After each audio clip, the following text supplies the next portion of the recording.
I enjoy the version of myself that I am here online, even though it's not how I behave in everyday life. And I don't necessarily think that that makes it fake. I am a constant scroller. Yes, I am. I am looking for what other authors are doing. I'm listening for those trending audios. I'm watching for the kinds of videos where people are making, and they make me think, ooh, I could do that. And the funny thing is, I actually love it. I love seeing what people come up with. I love finding a trending sound and figuring out how I can make it work for me, for my books, for my brand, and I have fun with it. But then there's this little question that comes in the back of my mind. Is any of this actually helping to sell my books? And honestly, I have no idea. So that got me thinking about this whole idea of marketing our books, but making them us. Because there are so many things we're told to do as self-published authors, right? There's follow the trends, use the right hooks, watch the numbers, post consistently, create content that makes people stop the scroll. I don't know how to do all of that, but I can learn. But at some point, I still have to figure out what actually works for me and for the brand I'm trying to create. And that brought me to the thought about numbers.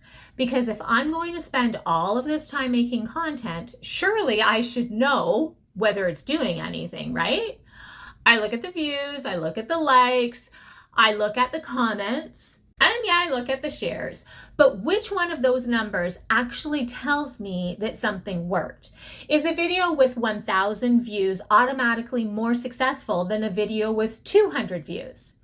But what if that video with 200 views got people talking about my book? What if someone shared that 200 view video with a friend? What if someone followed me because of that 200 view video?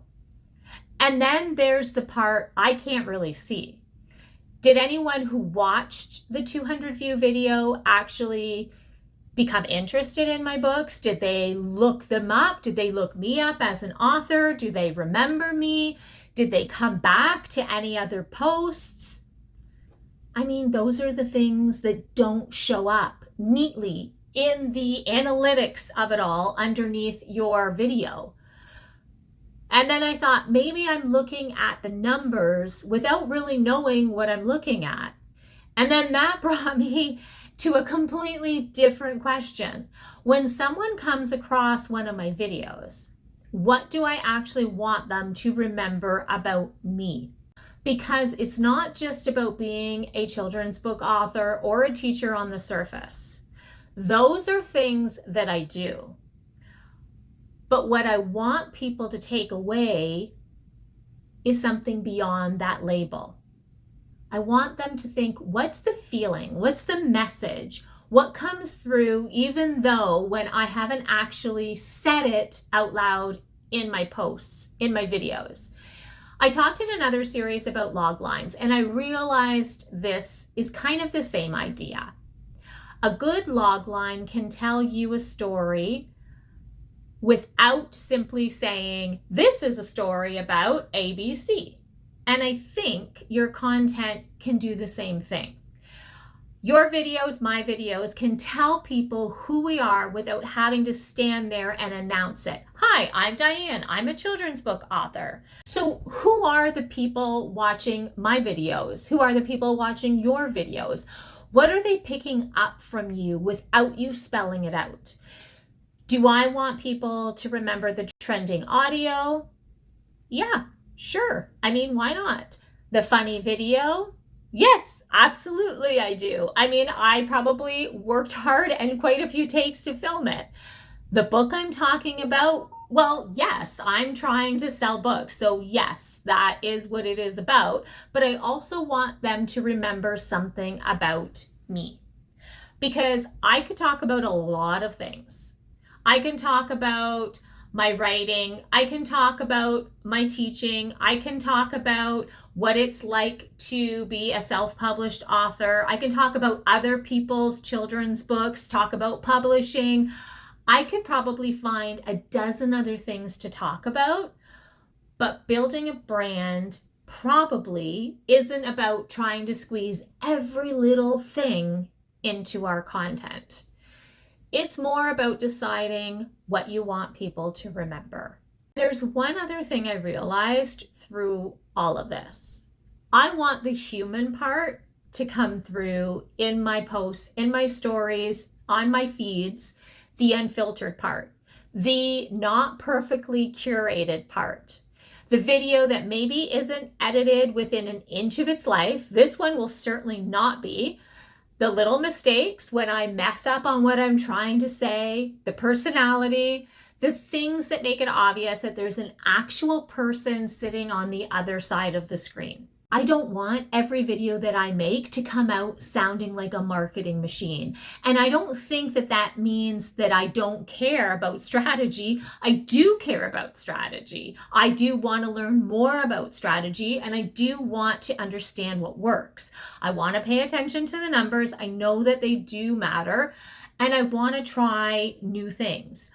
But I also don't want to lose myself in that whole process. And I think that's the part that I'm still trying to figure out. I'm still trying to work out. I don't know if the trending audio is helping to sell my books. I truly don't. I don't know what numbers matter the most when I see my posts, when I go back and look at the analytics. I don't know exactly what my brand is going to look like 5 years from now. But maybe I don't need to know all of that yet, because this is the part of the journey of being a self-published author, is figuring it out. We try something, we see what happens. Maybe it works out, maybe it doesn't. We keep the parts that feel right to us and we let the other parts just go. And the other thing, it's okay to change your mind. I think that's allowed. There isn't just one perfect formula for making posts and videos and marketing our self-published books. There are strategies. There are definitely trends, and there are so many experts out there. There are the algorithms, the people who have it all figured out, and the things that work incredibly well for them. And I can learn from all of that. But at some point, I still have to figure out what it looks like when I do it, what it sounds like when I say it, what it feels like to be me making those videos, and what I want people to remember about me when they leave my page or when they're done seeing one of my videos. So that's where I'm at, which is I'm still figuring it out, but maybe that's what marketing, but make it you, is really about. Not finding the perfect way to market your book, but finding your way.